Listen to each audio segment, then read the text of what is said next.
What's going on, guys? Welcome back to the channel.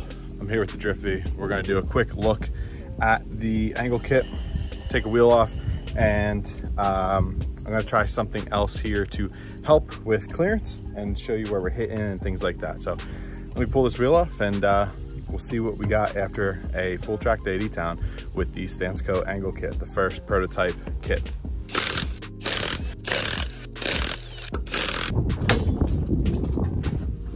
All right, so I guess one of the first things to note is that we were rubbing on the inside here, and you can kind of see, you can't really see it on this tire because it wasn't as bad, but on the driver's side, you can see like in the sidewall, like around this area, it was like cutting in. This one does have a ridge right here. I think I am going to replace these tires before LS Fest, get new steers. Same deal. I mean, these Kendas, they're 300 treadwear 235 Kendas. I've used them as steers since 2020. I put them on the 3000 and I moved them over to here because they were on these wheels already, and they feel great on the car. So I'm going to get the new Kenda Vezdas. Still same deal, 300 treadwear. I think they have a tougher sidewall, and this last event I actually ran 40 psi in the front and it wasn't rolling over on the sidewall, and I actually felt like the car felt a lot better. So that's going to be something we mess with in the future. But here we are. Currently I have been running a 5mm spacer in the front, and we are making contact right there, and on the other side we're making contact right here as well. This side I think I clearanced it more. Actually, I don't know if I clearanced this area on the other side, but we're definitely making contact here, and you can see because the way the lip is, this is where the lower frame rail hits the main frame rail. There's a lip, it's like just ever so slightly shaving the tire. So let me turn the wheel and we'll look at the angle kit.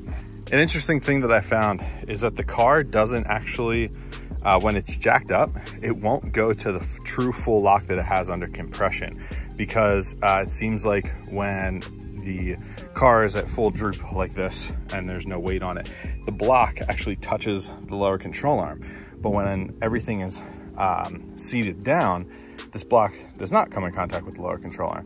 I am going to remedy that by making this spacer in here a little bit taller and then taking a little bit away from this spacer down here.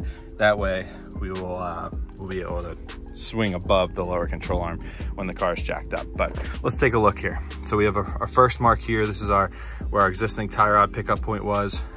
We had no movement on the bolt, and we had no movement right here, and neither did we have any movement on this nut here. And I went with a larger washer on this side than I did the other side, and the larger washer is the way to go. Ignore this the marring here. I was making some contact with this nut when it loosened. So this is the only thing on the entire kit that loosened up on me, and it was this nut. And when it spun back, it made contact with the block. So tightened it back up. We're good to go there. This nut stayed tight. Everything else stayed tight. Heim joint still feels good after that event. No movement in the steering. And then our top nut here, our castle nut stayed tight, and our lower nut also stayed tight. And as you can see, I want more threads coming through there. So this was kind of temporary, but I'm gonna make this spacer smaller, and that will remedy that. Or I'm gonna go with a smaller nut. We'll find out. But other than this tie rod, this locking nut coming loose, everything was good. The adjustable end links worked out.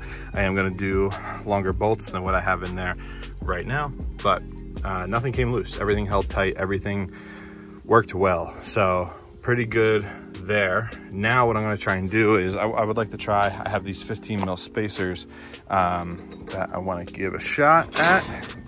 I just put the one on this side already. So got that one on. We'll throw the other one on.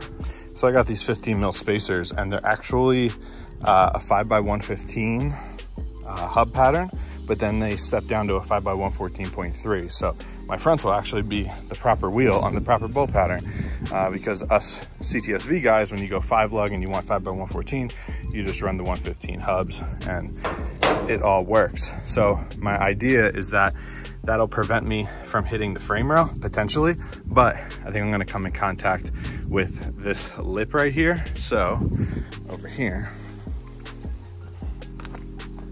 you can see I hammered it down, or at least started to, just for the sake of having it on the trailer. But basically I wanted to try and get this hammered back flat and get up a little higher here and get a little lower here. Get that hammered down flat, we'll sand it and we'll paint it, we'll seal it up. And ideally, we could potentially stop hitting the inner frame rail here. And then, like I said, I didn't hammer this area, this little brace, so I can hammer that back if we're still touching there. But if a 15 mil spacer can rid me of all my rubbing, then that'll be great. Something that's always a factor that just determines on your car and your wheel fitment, your ride height and all that is your clearance. So this is a 18 by 9.5 with a plus 15 offset. So by putting a 15 mil spacer on it, it'll effectively make that a 0 offset. So it'll be 18 9.5, 0 offset. And like I said, just gotta hammer this down. So I'm gonna do that, swing it a couple times, and we'll get the spacer locked on. And before we dive into that part, I just wanna let you guys know the StanceCo angle kit, you will receive a tie rod adapter that will secure the heim joint, the offset heim joint, to your factory tie rod. You'll get an offset heim joint, you'll get all the hardware, you'll get the billet angle block made of 6061 billet, you'll get the shank, and then you'll get a press in spherical lower ball joint. So that is going to be that's going to be a spherical joint that is pressed into a adapter cup that will fit on your factory CTS-V lower control arm. And then you will also get an adjustable sway bar end link because we were making contact before with the big beefy end links. So go to an adjustable, it's a slimmer end link, and shouldn't have any problems there making contact. So that's everything that's included. So it is pretty thorough, and all the necessary spacers, adapters, etc., etc. So yeah, I'll touch on that a little more as soon as we get this spacer installed. All right, so we got a little bit of extra poke there. So you can see with the extra spacer, I feel like once the car was on the ground, we were gonna be making contact with that spot if it was out. So let me go the other way. Let's go to the other side before we put it on the ground.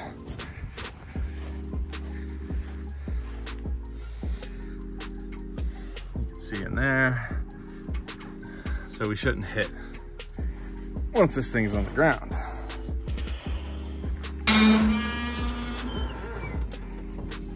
The wider stance is definitely a little cooler. A little more of a drift car stance.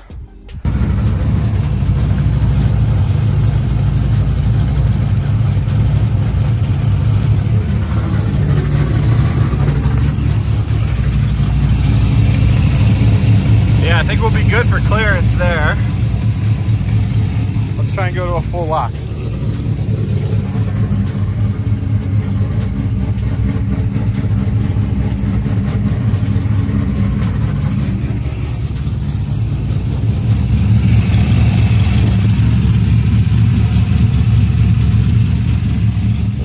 Looks like we bought ourselves, I mean, I can go further, but like it's kind of fighting itself at the moment. But it looks like I have more room now to where I still have some room to turn the wheel. I'll show you what I mean. So when I turn the wheel, it'll go, but then as soon as I let go, it'll come back. But like when I'm rolling, I'll get even more angle than that.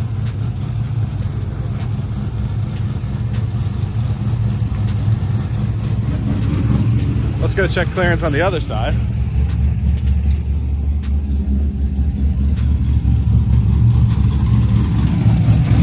Yeah, so we should be good there. So then we'll turn it the other way.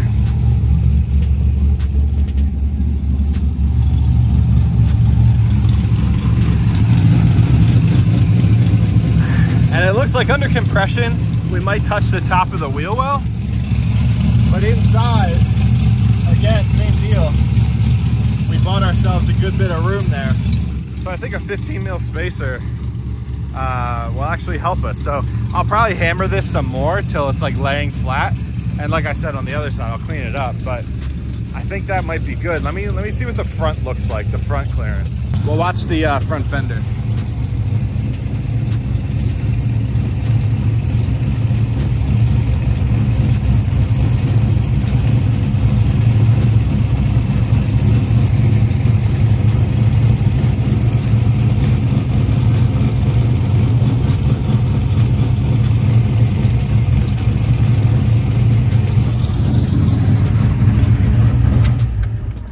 All right, so I think that'll do us some good. A 15 mil might prevent my rubbing on the inside there.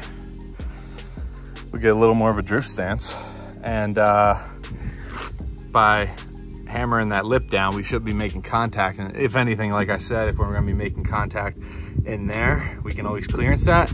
The only other thing is on like big bumps and whatnot, we might start hitting the top of the wheel well, but guess you gotta work with what you got when it comes to a car with not a huge wheel well. So we were supposed to drive this coming weekend again, but the weather says otherwise. As of right now, we might not be going to the track because it's supposed to rain on Saturday. It sucks, but if we don't go to the track on Saturday, we are heading back to Florida on Sunday. So I'm probably not even gonna take the car off the trailer, but we're gonna head back to Florida on Sunday, and then we have, I think it's 3 weeks to prep for LS Fest. So LS Fest, we have to do a solid state cutoff switch on the car, and then I gotta do a rear tow hook, and I think that's pretty much it on the car. That the car needs oil change, fluids, we're gonna do a little bit of maintenance. But the StanceCo angle kit, as soon as we get back to Florida, I'm gonna start getting organized with that, and I'm gonna start ordering all the components and all the things we need, and getting closer and closer to the point that it will be available to you guys. I'm probably only gonna do 3 to 4 sets to begin with, because it costs a lot of money to produce these, and having the money up front to produce, you know, a large batch of kits, while it does make it cheaper altogether, it is still very expensive to do. So I might open up, you guys, I'll let you know, but I might open up like a pre-order. That way we can get it going quicker, but I might open up a pre-order first. But either way, the angle kits are gonna be coming very soon. I wanted to get one more event under my belt with it, but I think I'm gonna stage it all up to be ready. And then if we have a successful LS Fest, I think we're just gonna go ahead and we're gonna run with it right after LS Fest. So we'll have, that way we know that we'll have a proven product, basically. So thank you guys for watching. I just wanted to update you on where we're at. I know the last video, I didn't have a lot of driving footage. I just talked about how good the angle kit was, but I wanted to show you what it looked like on the inside. Couple small tweaks that I'll be making on the back end of things that will not affect you guys if you purchase it when the time comes. But it's basically, I'm really excited how this car has come together, and I'm stoked to bring it to LS Fest and show it off, and hopefully see some of you guys out there in Kentucky. But I'm just really happy after that last event. The car felt phenomenal, and I think we've put together a pretty solid ripper here. So if you guys are interested in picking up any of the parts that we make and that we run on our car and we've proven work on our car to drift your CTS-V, your first gen CTS-V, head to www.stanceco.jp. Follow me on Instagram at Mike StanceCo. I have tons of video and content there about it. And yeah, I will see you guys in the next one. Make sure you hit that subscribe button, and have a good rest of the day.